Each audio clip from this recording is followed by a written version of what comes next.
Good morning, metalheads of the internet, and welcome to a new episode of the Metal Meltdown.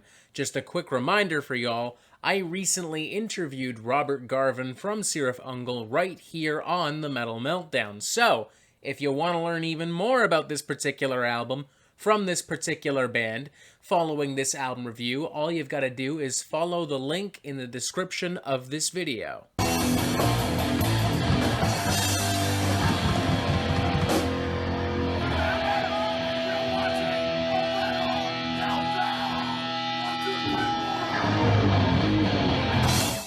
Cirith Ungol, quite possibly America's most underrated and underappreciated classic heavy metal band, is back with a brand new EP, Half Past Human, their first following last year's triumphant and critically acclaimed return to form, Forever Black. For those of you who don't know, or maybe just need a reminder, Cirith Ungol formed in 1971, making them one of America's first documented heavy metal bands. And while the band wouldn't release much material until the early 1980s, what little they did release is seen as being remarkably influential on the development and expansion of American hard rock and heavy metal music. Their first two studio albums in particular, Frost and Fire and King of the Dead, are respectively seen as massive influences on power metal and doom metal, combining musical influences from Black Sabbath, Judas Priest, Uriah Heep, Thin Lizzy, Grand Funk Railroad, Ted Nugent, Mountain, Jimi Hendrix, and many more,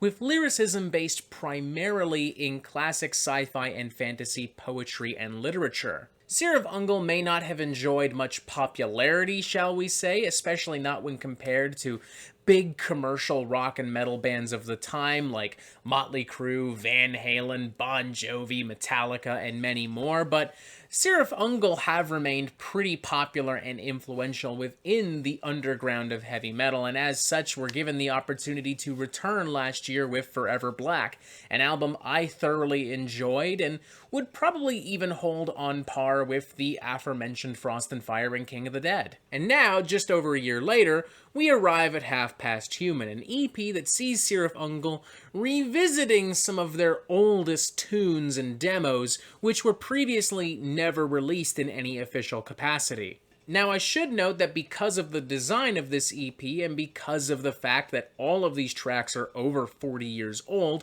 there are some noticeably rough edges found throughout Half Past Human. The tracks can at times feel somewhat derivative of a lot of other 1970s hard rock and heavy metal, to the point where some tracks and some moments of tracks even feel like extended jam sessions recorded in their garage. The track Route 666 in particular not only appears to lack the epic storytelling and fantasy backdrop of records like Frost and Fire and King of the Dead, but just feels genuinely maybe a little lazy. Like, it's by no means a terrible song, but it is definitely very dated, very corny, and just really not as interesting or as clever as the rest of the material on this EP. But what I like about Half Past Human is even in moments like this on the EP, it consistently feels really honest. Like, Cirith Ungol, unlike a lot of other aging heavy metal and hard rock bands, know exactly who they are, and they completely own it on this EP. And as such, they're able to sell a majority of this material, despite it being so relatively underdeveloped. The album's title track, Half Past Human, is a great example. There's a really nice atmospheric introduction to this thing. There are lots of nice chunky grooves and retro heavy metal riffs and guitar solos. I'm almost reminded of like some Sabotage or Sabbath Bloody Sabbath era Black Sabbath, with some really aggravating lead vocals, making this feel all the more demented and tortured and evil. It actually does feel like something that back in the day could have been on a Cirith Ungol record, as does the track Shelob's Lair, which probably has the most obvious fantasy element to it, its lyrics taking direct inspiration from J.R. Tolkien's The Lord of the Rings. Now, I do think that the very opening of this number is a little weak, with this plodding riff that's trying way too hard to sound epic and thunderous, but the track does quickly pick itself up after that. Brutish Manchild maybe stands out as a favorite of mine for just throwing out so many hot, fiery guitar licks and solos within a relatively small and even constrained amount of time. Warts and all, the music is still pretty entertaining. Truth be told, I think the bigger obstacle for a lot of people, particularly for those who maybe aren't the most intimately familiar with Cirith Ungol, will be the vocal stylings of one Tim Baker. Even as a genuine fan of Cirith Ungol,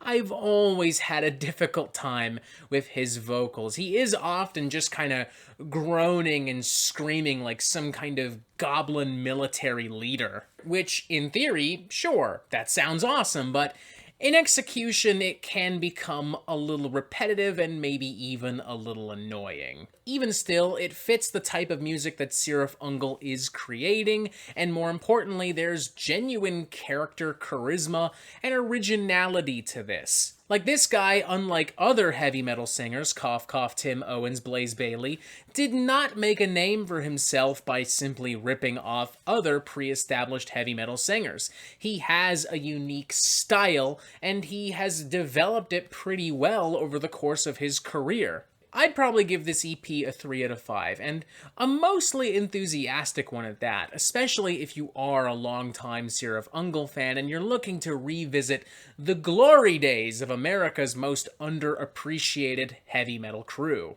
At this point in Cirith Ungol's career, it's hard for me to imagine this band enticing a younger audience, and as such, I don't know if I want to recommend this to younger listeners, but you know what?